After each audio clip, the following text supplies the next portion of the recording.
Hi guys, welcome to my study compass. In this video, I'll be walking you through the past paper Math P4 Variant 2 May-June 2021. Let's get started. A 2.5 liter tin of paint costs $13.50. In a sale, the cost is reduced by 14%. Work out the sale price of this tin of paint. To get the sale price, we have $13.50 minus 14 over 100 times $13.50. This gives us the sale price as $11.61. Work out the cost of buying 42.5 liters of paint at this sale price. Let's set up our ratio. If the sale price is $11.61 for a 2.5 liter tin of paint, then what will be the sale price for 42.5 liters of the paint? This unknown value is what we are calling X. So X is equal to 42.5 liters divided by 2.5 liters times $11.61. When we type this into the calculator, we get $197.37. Henry buys some paint in the ratio red paint is to white paint is to green paint equals 2:8:5. Find the percentage of this paint that is white. This percentage is equal to the ratio share for the white paint, which is 8, divided by the total ratio, which is 2 plus 8 plus 5 times 100%. This gives us 53.3%. Henry buys a total of 22.5 liters of paint. Find the number of liters of green paint he buys. This will be equal to the ratio share for the green paint, which is 5, divided by the total ratio times 22.5 liters. This gives us 7.5 liters. Maria paints a rectangular wall. The length of the wall is 20.5 meters and the height is 2.4 meters, both correct to one decimal place. 1 liter of paint covers an area of exactly 10 meters squared. Calculate the smallest number of 2.5 liter tins of paint she will need to be sure all the wall is painted. Show all your working. Since we are correcting the length and width to one decimal place, we add plus and minus 0.1 to the given dimensions and divide it by 2. We need the paint to ensure the entire wall is covered, and so this means we need to find the upper bound of the area of the wall. The upper bound of the area, which is in the shape of a rectangle, is equal to the upper bound of its length, which is 20.55 meters, times the upper bound of its width, which is 2.45 meters. From this, we get the upper bound of the area as 50.3475 meters squared. Now, we can set up our ratio to find the liters of paint required to cover this area. We are told that 1 liter of paint covers exactly 10 meters squared, and so to cover 50.3475 meters squared, we need X liters of paint. So from the ratio, we can set up an equation to find X, and this gives us X equals 50.3475 meters squared divided by 10 meters squared times 1 liter. This gives us 5.03475 liters. The number of tins that will be needed to give us this amount of liters of paint will be equal to 5.03475 liters divided by 2.5 liters. This gives us 2.0139. Since the value of n is above 2, then it means we need a minimum of 3 tins of paint for the wall. The table shows some values for y is equal to 2 times 0.5 raised to the power x minus 1. Complete the table. When we put x equals 0 into the equation, we get y equals 1. For x equals 2, we get y equals negative 0.5. On the grid, Draw the graph of y is equal to 2 times 0.5 raised to the power x minus 1 for x is greater than and equal to -1 and less than and equal to 2. So on the grid, we plot the points of -1, 3, -0.5, 1.8, 0, 1, 0.5, 0.4, 1, 0, 1.5, -0.29, and 2, -0.5. When we are done, we connect all the points with a smooth line. By drawing a suitable straight line, solve the equation 2 times 0.5 raised to the power x plus 2x minus 3.5 equals 0 for x is greater than and equal to -1 and less than and equal to 2. We first need to rearrange the given equation to extract the equation of the curve on one side of the equation. -3.5 can be rewritten as -1 minus 2.5. When we leave the equation of the curve on one side, we have -2x plus 2.5 on the other side. From here, we can draw the line y is equal to -2x plus 2.5 on the grid and note the x coordinate of its intersection point with the curve. This gives us x equals 1.375. There are no solutions to the equation 2 times 0.5 raised to the power x minus 1 equals k, where k is an integer. Complete the following statements. The highest possible value of k is blank. In other words, we are being asked to find the horizontal line y is equal to k, which does not intersect or cut the curve at any point. On the grid, you will notice that as the value of x increases, the value of y approaches -1 but never exceeds -1. This means that the line y is equal to k, where k is -1, never cuts the curve or has no solutions. The equation of the asymptote to the graph of y is equal to 2 times 0.5 raised to the power x minus 1 is blank. An asymptote for a graph is basically the line that the graph approaches but never touches. As we discussed in the previous question, this line is y equals -1.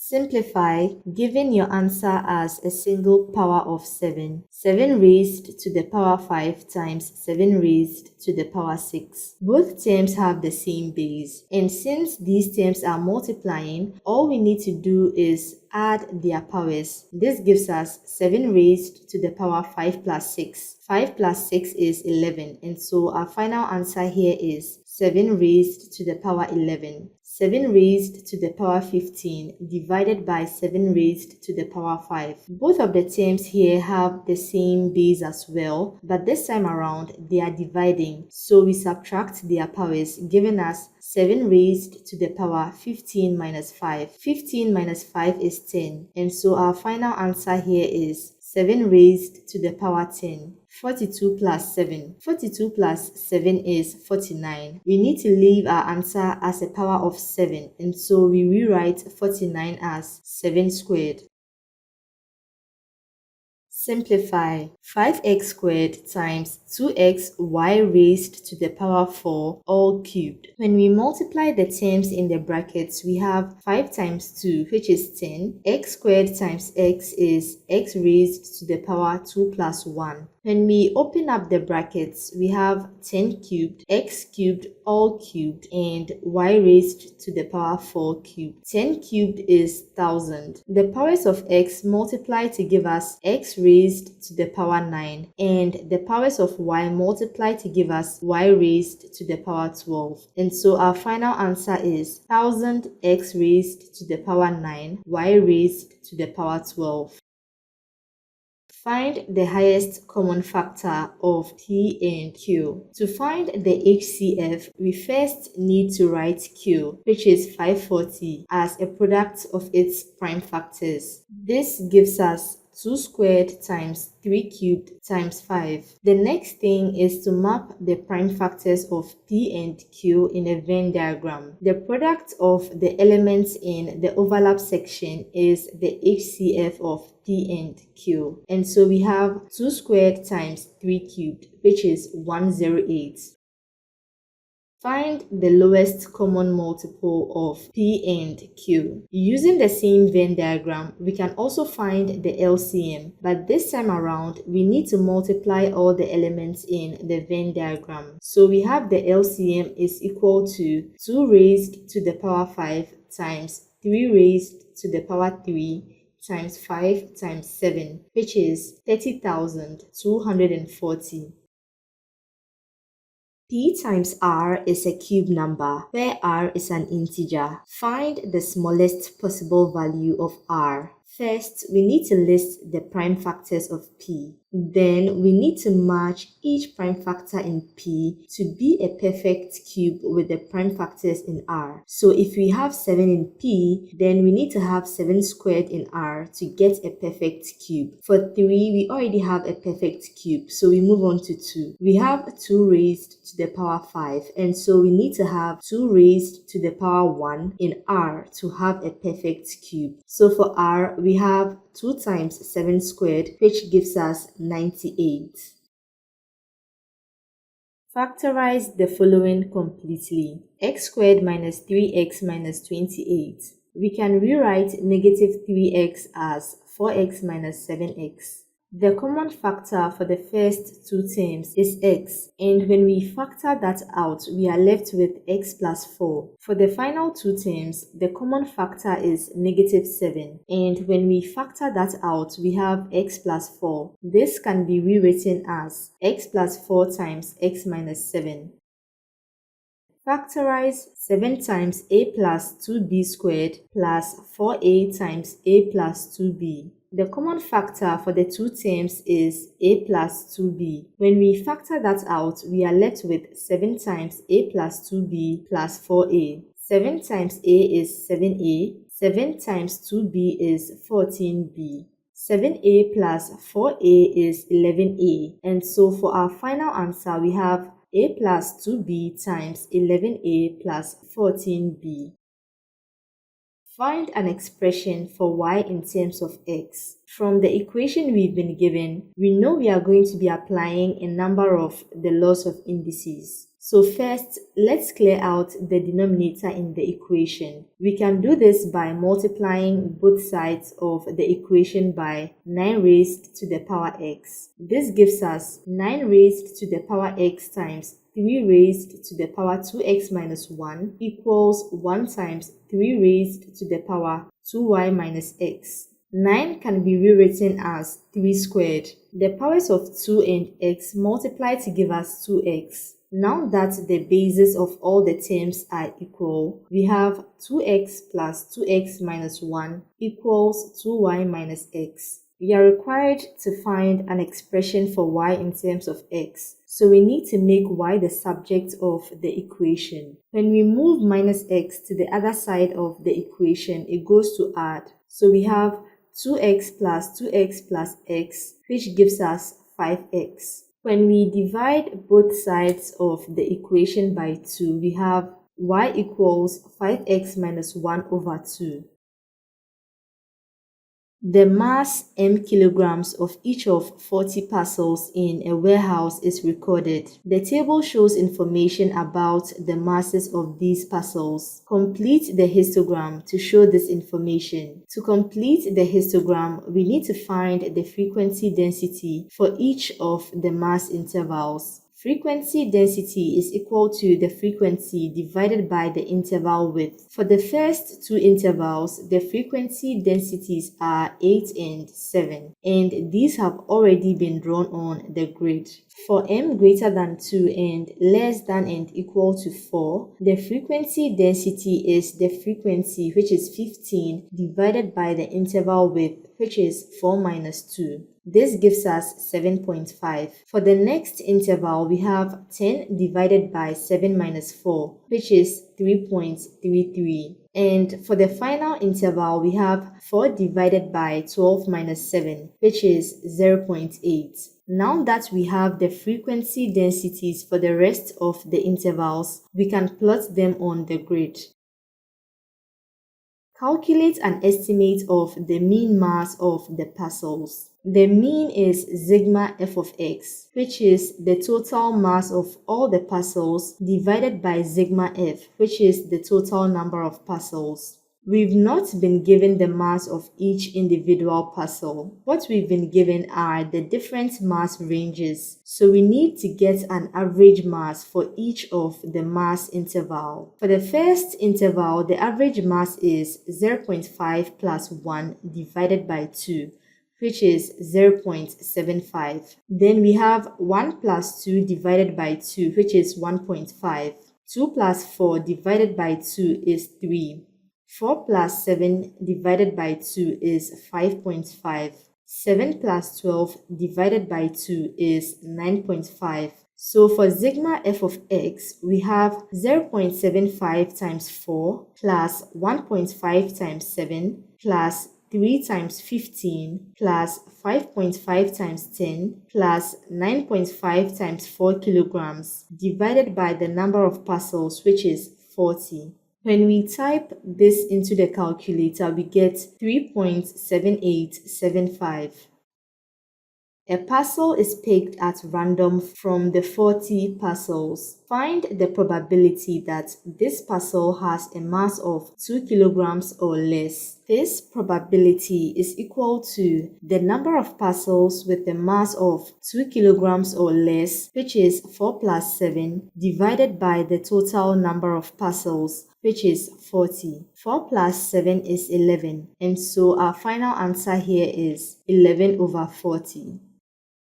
2 parcels are picked at random without replacement from those with a mass greater than 2 kilograms. Work out the probability that one of them has a mass greater than 7 kilograms and the other has a mass of 4 kilograms or less. We have 2 different scenarios in this case. In the first scenario, our first pick is a mass greater than 7 kilograms and the second pick is a mass of 4 kilograms or less. The second scenario is that we pick a mass 4 kilograms or less first, then pick a mass greater than 7 kilograms second. The probability that we pick a mass greater than 7 kilograms from a pool of masses greater than 2 kilograms is 4 over 29. After this pick, the pool decreases by 1, and so the probability that we pick a mass 4 kilograms or less in the second pick is 15 over 28.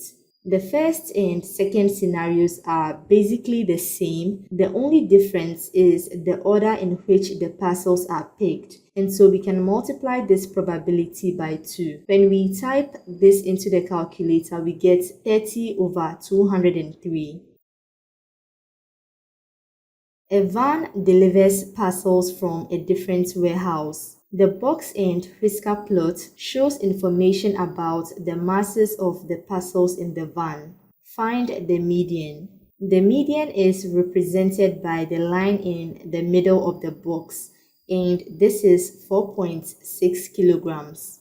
Find the interquartile range. The interquartile range is equal to the upper quartile minus the lower quartile. From the plot, the upper quartile is 6.2 kilograms and the lower quartile is 3 kilograms. 6.2 minus 3 kilograms gives us 3.2 kilograms.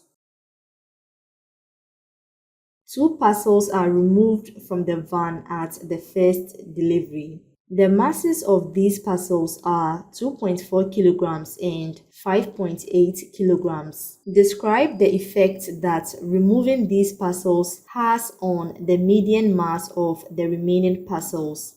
Give a reason for your answer. The median mass does not change because the mass of one of the parcels is above the median value and the other is below the median value.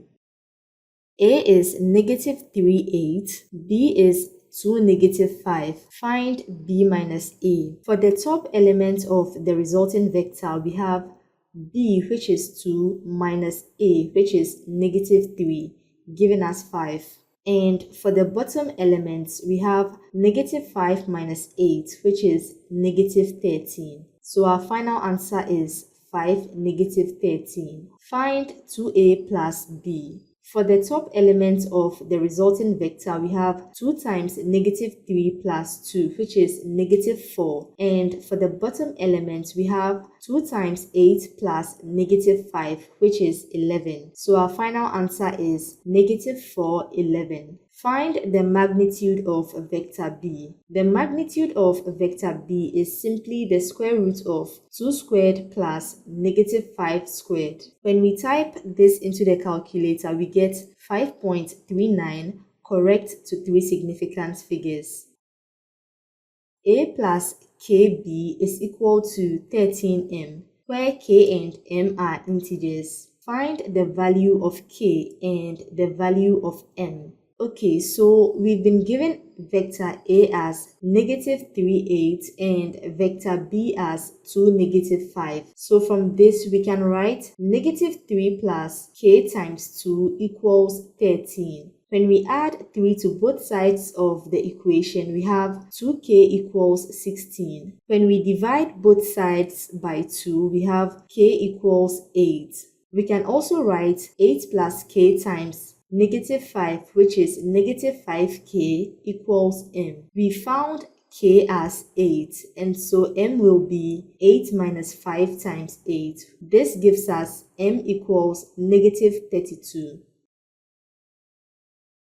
OABC is a parallelogram and O is the origin. M is the midpoint of OB. N is the point on AB such that AN is to NB equals 3:2. OA is P and OC is Q. Find in terms of P and Q in its simplest form, OB. OB is equal to OA plus AB. OA is P and AB is Q, so we have OB equals P plus Q.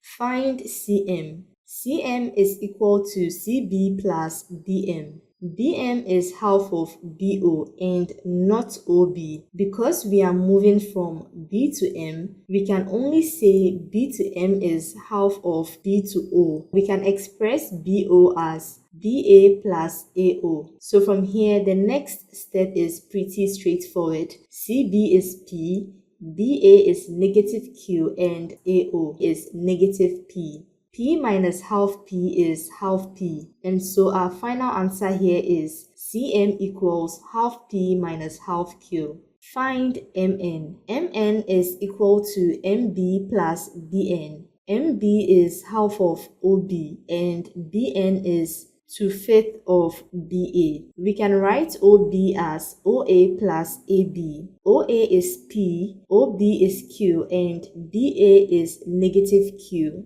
When we expand the brackets and group like terms, we have half P plus 1/10Q. CB and ON are extended to meet at D. Find the position vector of D in terms of P and Q. Give your answer in its simplest form. The approach we will be using for this question is to find two different ways to express the vector OD. Then we will compare both vectors. So first, let's pin the position of point D. We are told that CB and ON are extended to meet at D. So when we extend both lines, their meeting point will be the position of the point D. One of the two ways we can express the vector OD is as a scalar multiple of the vector ON. For now, we'll call it Y. So OD is equal to Y times ON. ON is the same as OA plus AN. OA is P, AN is 3 over 5 of q. When we expand the brackets, we get yp plus 3 over 5 yq. The second way we can express the vector OD is OC plus CD. CD can be expressed as a scalar multiple of CB. Let's call this scalar multiple X. OC is Q, CB is P, so we have OD equals Q plus X times P. Now that we have two vectors of D, we can compare the coefficients of P and Q to find the values of X and Y. When we compare the coefficients of P, we have X equals Y. And when we compare the coefficients of Q, we have 3 over 5 y equals 1. When we make y the subject, we get y equals 5 over 3. Since y is equal to x, then x is also equal to 5 over 3. When we put the values of x and or y in either of the equations for OD, we will get the same answer. Let's pick equation 2. When we put in x, we have q plus 5 over 3p.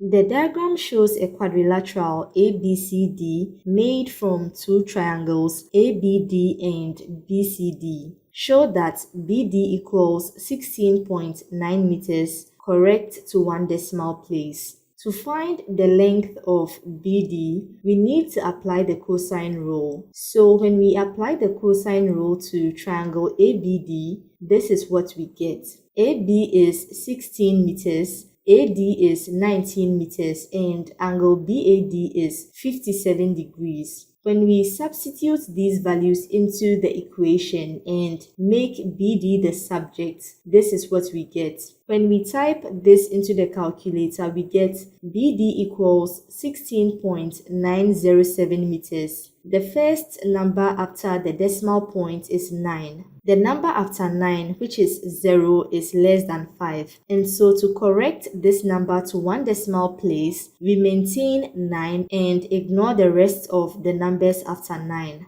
This gives us 16.9 meters, correct to one decimal place.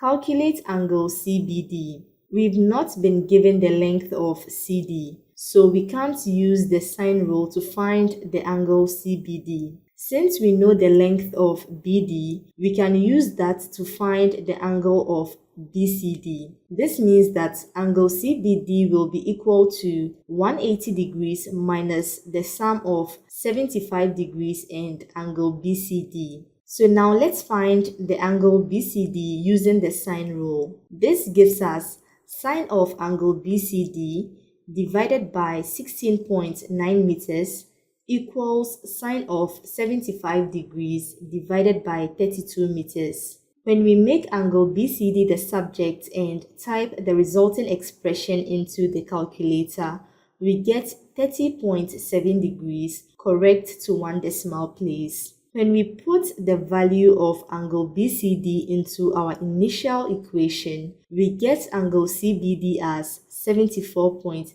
degrees. Find the area of the quadrilateral ABCD. The area of ABCD is the sum of the areas of triangle ABD and triangle BCD. This is what we get when we apply the formula of a triangle, which is half AB sine theta, to triangles ABD and BCD. When we substitute the values of the lengths and angles in the equation and type the resulting expression into the calculator, we get 388 meters squared, correct to three significant figures.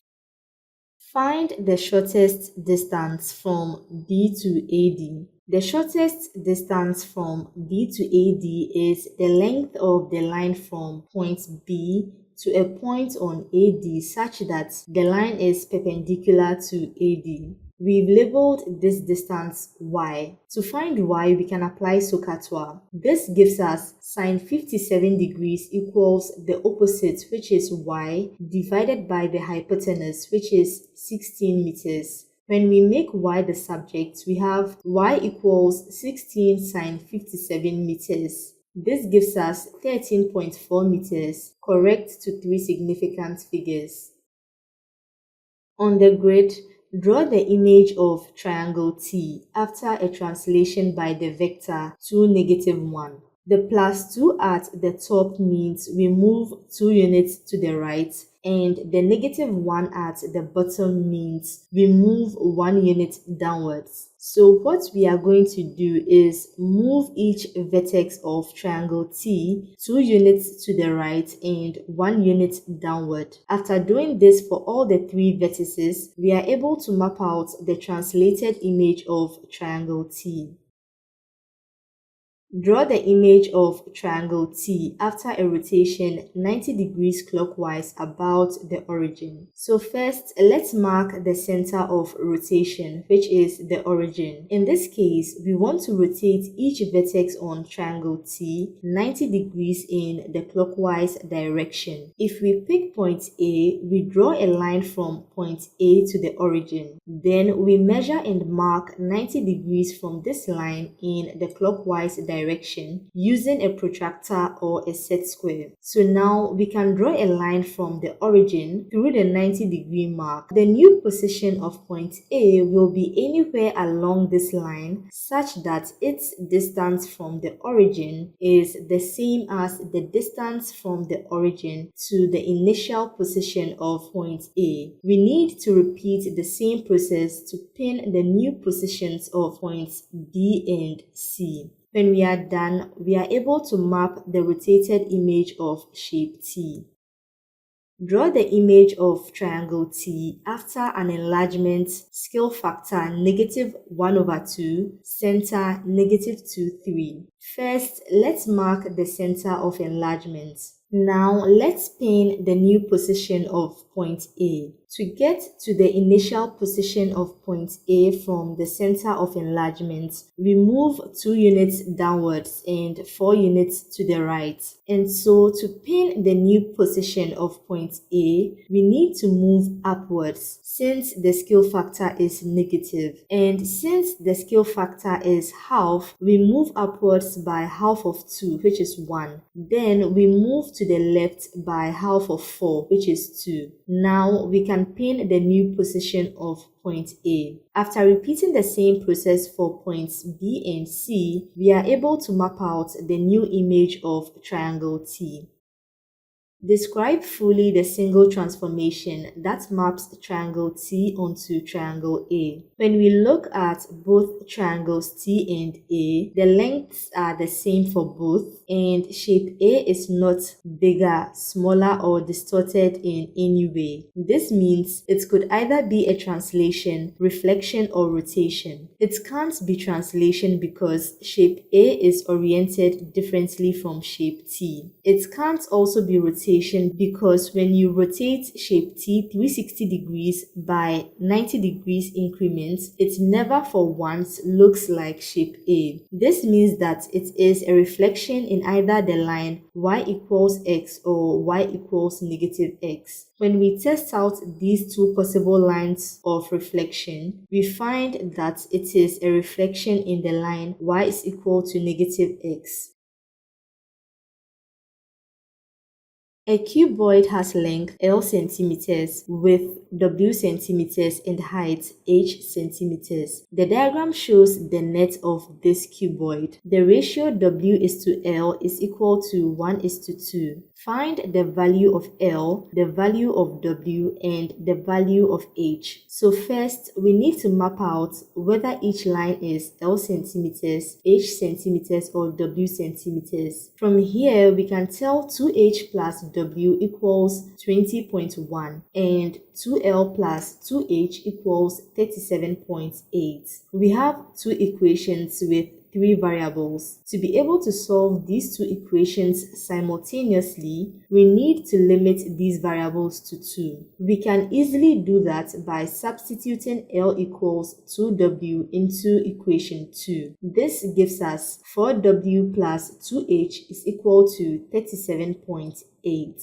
So now let's solve these equations simultaneously using the elimination method. We have 2h in equation 1 and equation 2. So we can easily eliminate the variable h by subtracting equation 1 from equation 2.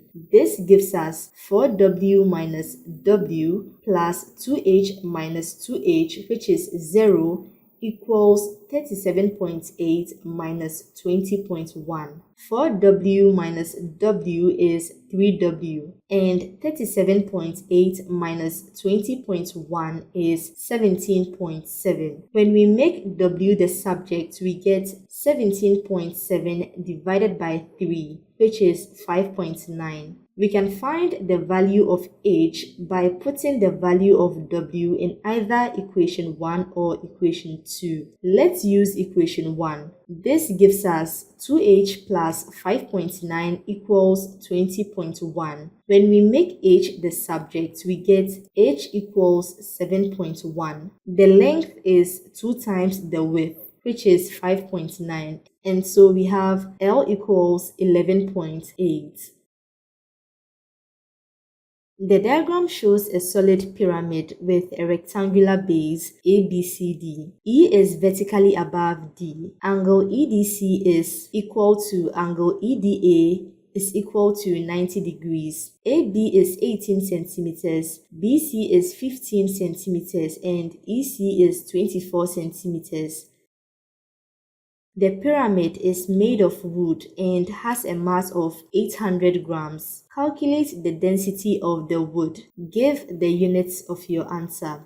To get the density of the wood, we need its mass and volume. We've already been given the mass of the wood as 800 grams. So now we need to find the volume of the wood. We know the volume of a pyramid is 1/3 of the area of the base, which in this case is rectangle ABCD, times its height, which in this case is the length of ED. We can find the length of ED by applying the Pythagoras theorem to triangle EDC. This gives us 24 squared equals 18 squared plus ED squared. When we make ED the subject, we get 6 root 7 centimeters. For the volume, we have 1/3 times the area of ABCD, which is 18 times 15 centimeters squared times 6 root 7 centimeters. This gives us 540 root 7 centimeters cubed. Now that we have the volume of the wood, its density is equal to 800 grams divided by 540 root 7 centimeters cubed. When we type this into the calculator, we get 0.560 grams per centimeter cubed, correct to 3 significant figures. We need to ensure the unit, which is grams per centimeters cubed, is included in the space provided.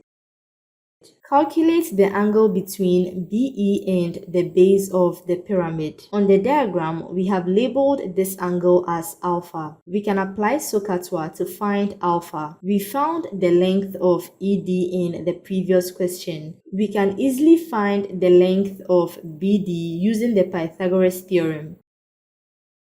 So we have tan alpha equals ED over BD. By applying the Pythagoras theorem, we have BD squared equals BC squared plus CD squared. BC is 15 centimeters, CD is 18 centimeters. When we substitute these values into the equation and make BD the subject, we have BD equals 3 root 61 centimeters. When we make alpha the subject, we have tan inverse of 6 root 7 centimeters divided by 3 root 61 centimeters. When we type this into the calculator, we get 34.1 degrees, correct to 1 decimal place. The equation y equals x cubed minus 4x squared plus 4x can be written as y equals x minus a all squared. Find the value of a. First, when we factor out x, we are left with x squared minus 4x plus 4. When we complete the square for x squared minus 4x plus 4, we get x minus 2 squared. This means that a is equal to 2. Another way we can choose to go about this is to expand x times x minus a squared to be in the form with x cubed, x squared, and x terms. Then we compare the coefficients to find the value of a. On the axis, sketch the graph of y equals x cubed minus 4x squared plus 4x, indicating the values where the graph meets the axis. So first, let's find the point where the curve cuts the x-axis and the y-axis. Where the curve cuts the y-axis, the x-coordinate is 0. And when the x-coordinate is 0, the y-coordinate is also 0, which means that the curve passes through the origin. Where the curve cuts the x-axis, the y-coordinate is 0. And when the y-coordinate is 0, we have x equals 0 and x equals 2. So let's plot these points. From here, we can pick other sample x coordinates and find their corresponding y values to complete plotting the graph. Or we can also choose to use the turning point method as shown here to complete the graph. Find the equation of the tangent to the graph of y is equal to x cubed minus 4x squared plus 4x at x equals 4. Give your answer in the form y equals mx plus c. A tangent is a straight line, and the equation of any straight line can be expressed in the form y equals mx plus c. So now all we need to do is to find the values of m and c and put them into the equation. Since the tangent meets the curve at the point x equals 4, then the gradient of the tangent is dy dx at x equals 4. When we differentiate the curve, we get 3x squared minus 8x plus 4. When we substitute x equals 4 into dy dx, we get m equals 20. To find the value of c, we need to have one set of coordinates on the tangent. The tangent and the curve share a common point at x equals 4. So let's find the corresponding y-coordinate by substituting x equals 4 into the equation of the curve. This gives us y equals 16. To get the value of c, we have 16 equals 20 times 4 plus c. When we make c the subject, we get negative 64. Hence, the equation of the tangent is y equals 20x minus 64. The table shows 4 sequences A, B, C, and D. Complete the table. Sequence A is a cubic sequence. For the first term, 1 cubed gives us 1. 2 cubed gives us 8. And so on. And so for the fifth term, 5 cubed gives us 125, and the nth term is n cubed. For sequence B, we observe that there is a common difference of plus 6 between the terms. To get the fifth term of this sequence, we add 6 to 23. This gives us 29. To find the nth term of this sequence, we use this formula. A1 is the first term, which is 5. D is the common difference, and that is 6. When we expand the brackets and group like terms, we get the nth term as 6n minus 1. For sequence C, we observe a common ratio of 2 between the terms. To find the nth term of a sequence with a common ratio, we apply this formula. A1 is the first term, which is 0.25. R is the common ratio, which is 2. You can leave your answer as this, or you can make it look a bit neater by rewriting it to a base of 2. 0.25 can be rewritten as 2 raised to the power negative 2. Since these two terms have the same base and are multiplying, we add their powers. This simplifies to 2 raised to the power n minus 3. sequence D is sequence B minus sequence C. So for the fifth term, we have 29 minus 4, which is 25. And for the nth term, we have 6n minus 1 minus 2 raised to the power n minus 3. Thank you for watching. I hope you found this video useful. See you in the next video. Bye guys.